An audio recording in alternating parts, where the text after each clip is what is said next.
जय Hind guys. Now start और next video lecture. अपनी कड़ी को आगे बढ़ाते हैं। अब कुछ क्वेश्चंस हम आईआईटी जैम 2024 के क्वेश्चन पेपर को पिकअप किए हैं, जिनका सॉल्यूशंस प्रोवाइड करने जा रहे हैं। जो मेमोरी बेस्ड जो क्वेश्चंस हैं उनके सॉल्यूशंस प्रोवाइड करेंगे। एक बात और कि अगर आपके पास कुछ क्वेश्चंस टेक्निकल्स हैं जहां कंट्रोवर्शियल बातें उठ सकती हैं, जो आपको लगता है, तो हमारे जो व्हाट्सएप नंबर है उस व्हाट्सएप नंबर पे आप डेफिनेटली क्वेश्चंस को भेजें। मैं लिख दे रहा हूँ 94 52 310 182। ये मेरा व्हाट्सएप नंबर है। इस पे आप डेफिनेटली भेजें, हम उसका सोल्यूशन प्रोवाइड करेंगे। या एक मेरा मेल है, वो भी आप नोट कर लें। धर्मेंद्र, मैं लिख दे रहा हूँ Dharmendra D @, Sunbeam college .com। इस पर भी आप मुझे मेल करके क्वेश्चन भेज सकते हैं और इस पर व्हाट्सएप नंबर भी भेज सकते हैं। हम उसका सॉल्यूशंस प्रोवाइड करेंगे। जैसे यहाँ कुछ क्वेश्चंस है जहाँ थोड़ी बहुत बात आई है, क्या है कैसे है, तो देखिए इस टाइप क्वेश्चंस आईआईटी जैम में अक्सर बनता रहा है। कोई अलग से कोई क्वेश्चंस हमें नहीं लगता है इसमें कोई बहुत बड़ा दम है या कुछ बातें ऐसी हैं। अगर क्वेश्चन है तो वैसे जैसे हम लोगों को क्वेश्चंस प्रोवाइड होगा आएगा तो एक हम डिटेल्स में उसका सॉल्यूशंस बनाएंगे। तो अभी तक आपने मेरे वीडियो चैनल्स को सब्सक्राइब नहीं किया है तो प्लीज को सब्सक्राइब करें और वीडियो लेक्चर्स को ज्यादा से ज्यादा शेयर करें। तो चलते हैं, देखते हैं कंसेप्ट क्या है। कह रहा है कि एक 12 डिग्री का पॉलिनॉमियल दिया है with real coefficients having degree 12। Okay. और डब्ल्यू एक सब स्पेस बनाया है जो इस कंडीशंस को सेटिस्फाई कर रहा है। कैसा कंडीशंस है? पहला तो ये दिया है, इसका मतलब क्या है कि डब्ल्यू जो अपने पास रखेगा वो इवन फंक्शन रखेगा, मतलब कि इवन डिग्री पॉलिनॉमियल होगा। पहली बात ये हो गई क्लियर इससे, क्योंकि इवन फंक्शन है ना, इवन फंक्शन की डिफिनीशन है। तो पॉलिनॉमियल है तो इवन डिग्री के पॉलिनॉमियल होंगे। दूसरी बात, उसमें एक एक्स्ट्रा कंडीशन कहा है कि पी ऑफ 2024 की वैल्यू 0 है, मतलब 2024 उस पॉलिनॉमियल में इसका एक रूट है। तो इसका डायमेंशन क्या होगा, तो चलिए देखते हैं। तो पहले अगर ये कंडीशन इन्वॉल्व करेंगे तो क्या आएगा। 12 डिग्री अगर पॉलिनॉमियल्स लिखें हम तो A0 A1 x A2 x² plus and आर्ट्स वन ए आपका हो जाएगा A12 AX12। और ये कह रहा है कि P माइनस एक्स दोनों इक्वल है, तो फिर क्या होगा A0 माइनस A1 x होगा। अब यहाँ प्लस A2 x² होगा प्लस एंड आर्ट्स वन लास्ट में A12 AX12 होगा। क्या मतलब होगा, जो 8 जो डिग्री होगी ना वही बचेगी, देखिए यहाँ। बाकी A0 A कैंसिल हो जा, A2 कैंसिल हो जाएगा, A4 कैंसिल होगा, A6 कैंसिल होगा, मतलब ये जो इवन डिग्री वाले टर्म है कैंसिल हो जाएंगे। तो क्या आएगा आपके पास, अगर इसको हम सॉल्व कर लें तो A1 x plus A3 x³ plus A5 x5 plus and आर्ट्स वन लास्ट में A11 x11, ये वैल्यू मेरी 0 हो जाएगी। मतलब जो 8 डिग्री जो हमारे कोफिशिएंट्स हैं वे 0 मिलेंगे। तो P ऑफ x क्या होगा भाई, W कैसे पॉलिनॉमियलों का पहले कलेक्शन हो जाएगा, वो होगा जिनके हमारे 8 वाले टर्म सारे 0 हैं, तो क्या बचेगा A0 plus A2 x² plus A4 x4 A6 x6 A8 x raise to the power 8 A10 x raise to the power 10 plus A12 x raise to the power 12, ये होगा। एक कंडीशन इसमें आ गई, यानी डब्ल्यू में ऐसे पॉलिनॉमियल्स होंगे मेरे जो इस कंडीशंस को सेटिस्फाई कर रहे हैं। साथ में एक कंडीशन ये है, तो जरा इन अगर ये कंडीशन है तो इसका मतलब क्या हुआ कि P 2024 की वैल्यू 0 होगी, तो यहाँ लिख दीजिए। तो A0 प्लस A2 यहाँ होगा 2024 whole square plus and arts वाली सारी चीजें चलेंगी ना, A12 यहाँ हो जाएगा 2024 रेज टू दी पावर 12, ये वैल्यू 0 हो जाएगी। तो अगर हम इसको सॉल्व करें तो फिर क्या होगा कि A12 की जो वैल्यू होगी हम किन के टर्म में लिख सकते हैं, हाउ कैन यू फाइंड। देखिए ये मैं लिख सकता हूँ B0 में लिख सकता हूँ प्लस B2 लिख सकता हूँ B4 लिख सकता हूँ, B6 लिख सकता हूँ, B8 लिख सकता हूँ, एंड लास्ट में B10 में लिख सकता हूँ। यानी A12 जो है वो इसमें मेरा समाहित हो जाएगा। तो W में जो मेरे पॉलिनॉमियल्स बनेंगे वे कैसे होंगे कि P of x is equal to what. अगर पूरा मैं उसको सॉल्व करूं तो यहाँ देखिए ये 12 एक गायब हो गया, राइट। अच्छा, बेसिक कैसे निकालते हैं, डायमेंशंस की बात कही है तो बेसिक में क्या फॉर्म होगा देख लीजिए, पूरा डिटेल्स में एक बात कर लें। ए नॉट है तो यहाँ एक ए नॉट मतलब 1 आएगा। नेक्स्ट क्या आएगा, एक्स स्क्वायर आएगा। उसके बाद क्या आएगा, x4 आएगा, x6 आएगा, x8 आएगा, x10 आएगा और x12 आएगा। कितने हुए, 1 2 3 4 5 6 7। मतलब क्या हुआ कि जो डायमेंशन ऑफ W, अगर ये बात यहीं तक सीमित रहती तो उस केस में डायमेंशन ऑफ W मेरा कितना आता, काउंट कर लीजिए। इसके बेसिक में कितने आएंगे, 1 2 3 4 5 6 7 आएंगे। अब यहाँ एक एक्स्ट्रा कंडीशन और है, तो जितनी कंडीशन होगी मतलब क्या कि x12 जो होगा वो हम इन टर्मों के रूप में इनको लिख सकते हैं, मतलब 10 ही रह जाएंगे। तो 7 - 1 इज इक्वल टू 6। तो इसका जो डायमेंशन होगा वो 6 होगा। ये आंसर होना चाहिए मेरे लिहाज से, अगर यही ये क्वेश्चन है तो। चलिए अब नेक्स्ट क्वेश्चंस की ओर हम मूवमेंट करते हैं। कुछ अलजेब्रा के हमारे क्वेश्चंस के बाद मॉडर्न अलजेब्रा के हैं, और मॉडर्न अलजेब्रा का क्वेश्चन जो था ना, देखने में जो ये आया था वो इजी क्वेश्चन था, उसमें कोई बहुत दम नहीं था। तो चलते हैं, क्वेश्चन पहले लिख लें। जैसे क्वेश्चन ये था कि अगर कोई ग्रुप है, नेक्स्ट क्वेश्चंस के बारे में बात करें,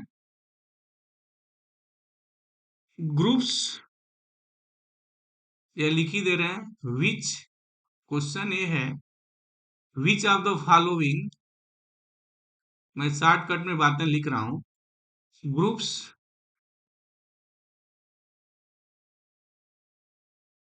have elements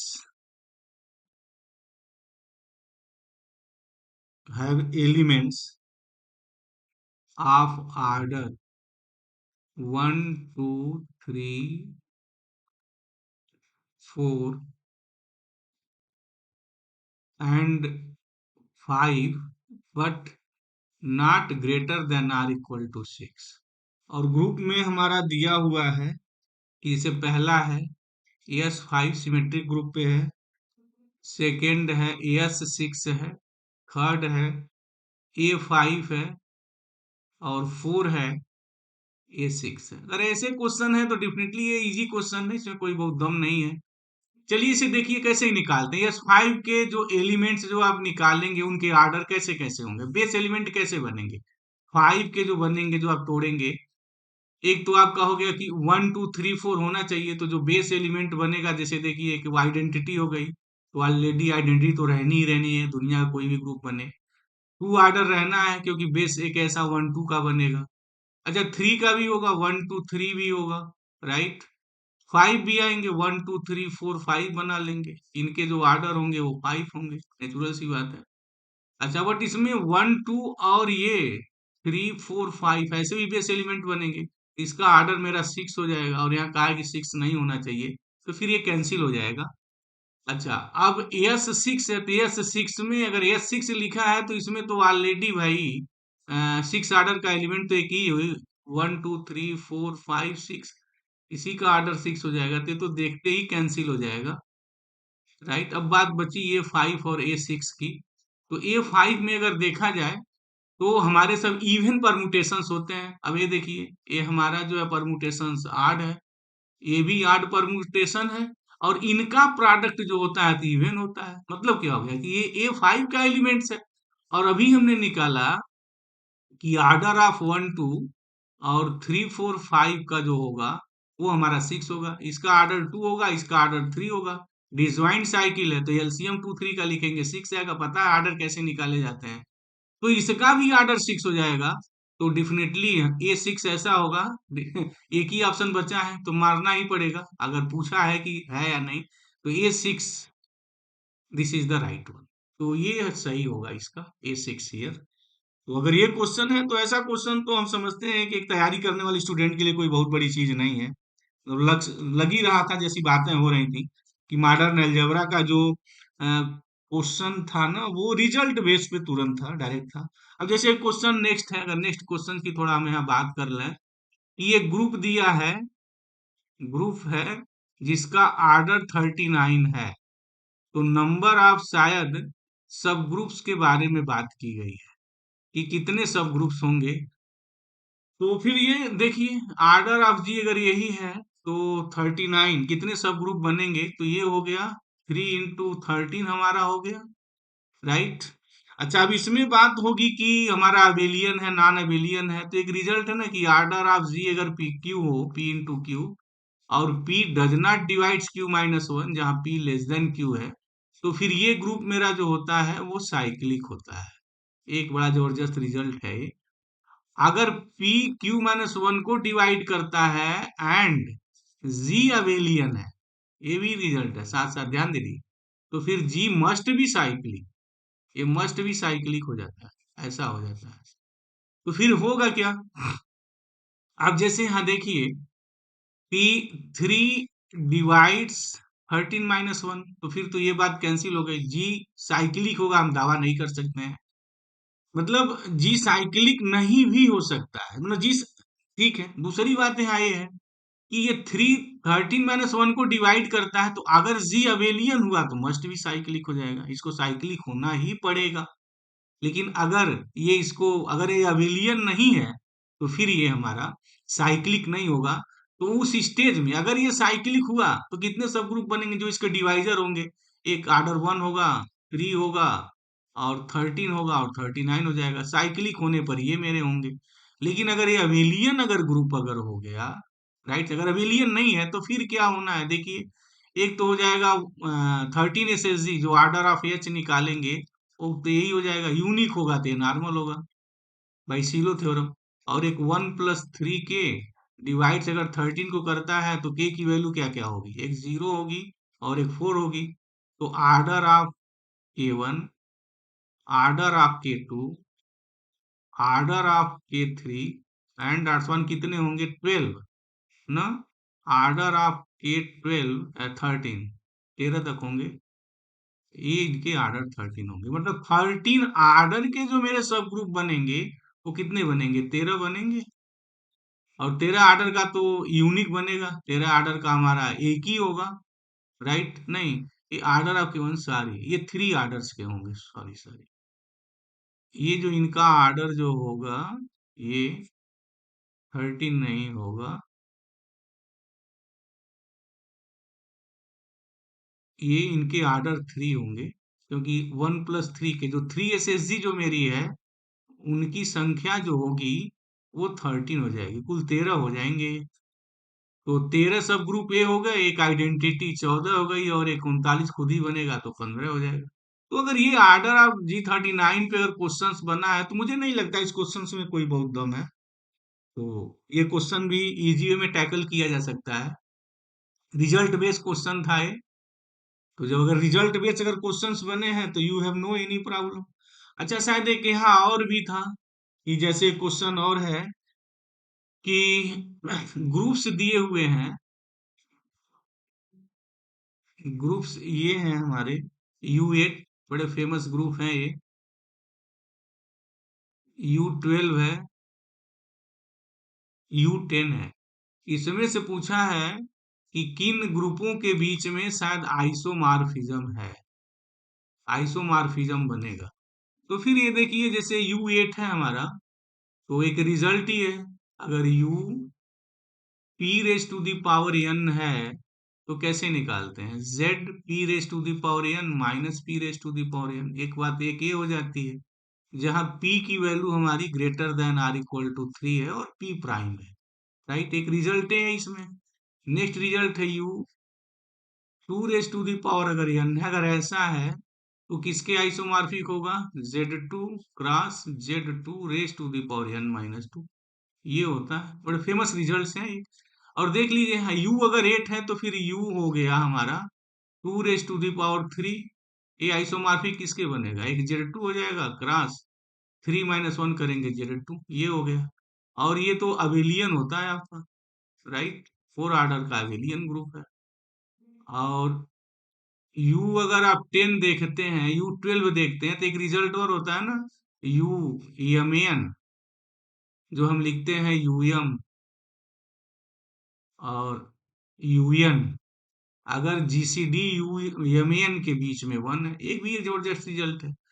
तो हम U12 और U10 भी निकाल सकते हैं। अब इसका डायरेक्ट अगर हम एलिमेंट ही लिख दें तो देखिए कितना आसान होगा। एक तो 1 आएगा, जीसीडी जिस 1 नेचुरल नंबर जो 12 से छोटी हो, 12 के साथ 1 देता हो, वो U12 के मेंबर होते हैं, तो पता ही है। तो 1 है, उसके बाद हमारा 2 नहीं आएगा, 3 नहीं आएगा, 4 नहीं आएगा, 5 आएगा, 6 नहीं आएगा, 7 आएगा, 9 भी नहीं आएगा, 10 भी नहीं आएगा, 11 आएगा।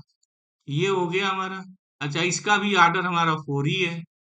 और उसके बाद अगर हम U10 की बात कर लें तो U10 क्या होगा, 1 होगा, 3 होगा, और 5 होगा, 7 होगा, और ये हमारा, नहीं 5 नहीं होगा, सॉरी, 5 के साथ तो जीसीडी कमाल खिला देगी, तो फिर ये 5 नहीं होगा हमारा, not this is equal to 5।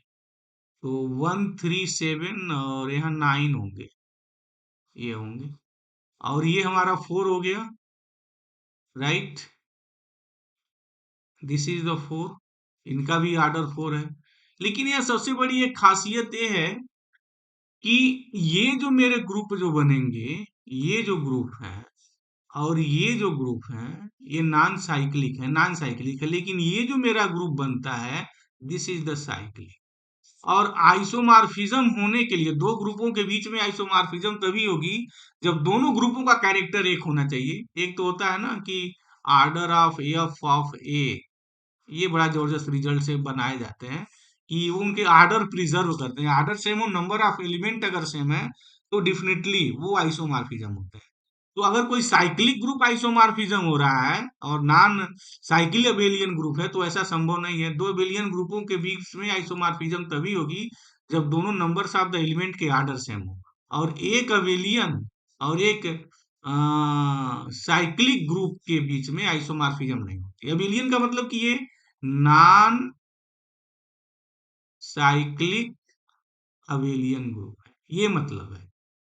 सही है, दो अबेलियन ग्रुपों के बीच में आइसोमॉर्फिज्म कब डेवलप होगी, जब दोनों में same numbers of the element होंगे और ऑर्डर भी उनके सेम कैरेक्टर के होने चाहिए। दो साइक्लिक ग्रुप अगर सेम ऑर्डर के हैं तो ऑलरेडी उनके बीच आइसोमॉर्फिज्म होगी। तो ये भी क्वेश्चन आसानी था, इस क्वेश्चन में ऐसा कोई बहुत दम नहीं था। अब एक क्वेश्चन हम और लेते हैं मॉडर्न अलजेब्रा के। इसमें था, एक ग्रुप था आपका, ग्रुप S13। क्या कमाल था इस बार भाई, आईआईटी जैम वाले इस बार सिमेट्रिक ग्रुप पे ज्यादा मेहरबान थे क्या। बहरहाल चलिए, क्वेश्चन देखने पे सब पता चल जाएगा। देन क्या था, मेमोरी बेस में पहला था कि देयर एग्जिस्ट एन एलिमेंट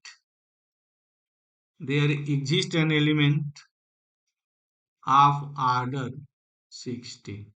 अच्छा चलिए, अब हम शॉर्टकट में ही चीजों को लिख रहे हैं। सेकंड क्या है, कह रहा है कि there does not exist an element of order 35। Third है कि there exist an element of order 42 and there exist an element of order 30।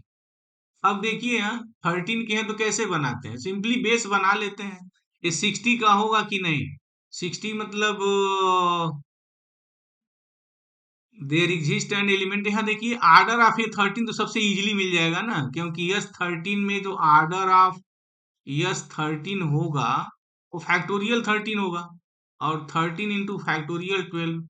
ये ये थ्योरम में कहता है अगर कोई प्राइम नंबर है और वो ग्रुप का कोई एलिमेंट है, तो ऑर्डर वो एग्जिस्ट करेगा। एक ऐसा एलिमेंट होगा जिसका ऑर्डर 13 होगा। एक प्राइम नंबर ऑर्डर को अगर डिवाइड करता है तो उस ऑर्डर का एलिमेंट मोस्ट भी मिलता है। बड़ा जबरदस्त रिजल्ट है, तो ये तो होना ही होना है। अच्छा, देयर एग्जिस्ट 42 भी मिल जाएगा, क्योंकि 7 और 6 का बनेगा हमारा, 6 प्लस 7 प्लस 1, एक ऐसा बनेगा ना। तो जब ऐसा पार्टीशन होगा तो फिर ये और ये इनका अगर एलसीएम निकाला है तो फिर ये हमारे 42 आएंगे, तो 42 का भी होगा, तो 35 का भी होगा। 1 + 5 + 7 7 5 12 1 13 ये भी होगा, तो डज नॉट, ये बात गलत है। तो फिर तो ये तो आसान है। अगर यस 13 पे, अगर ऐसा कोई क्वेश्चन है जहां यस 13 पे उसके एलिमेंट के आर्डर्स की बात कही गई है, तो दिस इज द, मेरे लिहाज से ऐसा है, तो this is the easy one. तो मॉडर्न अलजेब्रा के जो क्वेश्चंस देखने में आए हैं अब तक, ऐसे लगते हैं कि वो पार्ट्स इजी रहे हैं। बहरहाल आप हमारे 94, 52, 310, 182 पे क्वेश्चंस आप प्रोवाइड करिए, जो भी टेक्निकल क्वेश्चन है जैसे भी हैं, हम डेफिनेटली उसका सॉल्यूशंस प्रोवाइड करेंगे। और इस वीडियो लेक्चर्स को ज्यादा से ज्यादा शेयर करिए। तो थैंक यू गाइस।